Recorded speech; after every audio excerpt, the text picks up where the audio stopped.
Здравствуйте, уважаемые подписчики! Сегодня у нас передача «Топонимика Якутии», которую мы начали очень давно и решили возобновить. Сегодня мы будем обсуждать топонимику Эркени. Это название речной долины, которая расположена в Хангаласском улусе. Она одна из больших долин великой реки Лена. Простирается на 40 километров в длину. На самом широком месте 7-8 километров в ширину. Если вы едете, например, Покровск, вы проезжаете, сбираетесь сначала на сопку, потом опускаетесь, и как раз там начинается уже Хангаласский улус. С правой стороны у вас сопки, а с левой стороны это долина, да, собственно. И там как раз при спуске стоит памятник Беркута или Орла. Ну вот это место называется Куллаты, по названию речки, которая там протекает, Куллаты.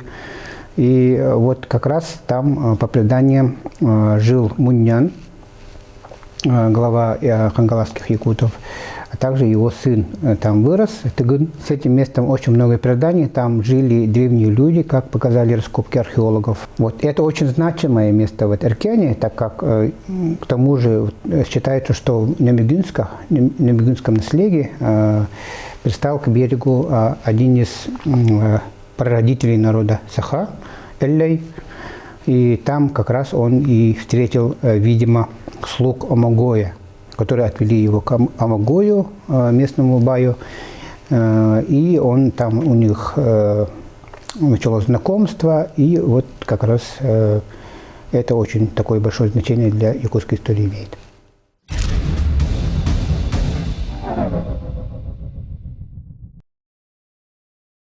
Итак, что это за слово? Слово «эркени». Ну вот, говорят, что это эвенское слово от слова «эркак». Это нож, и там с окончанием «и» получается как нож, да? Вот. И есть также вот, в эвенском языке междометие «эркени». Это означает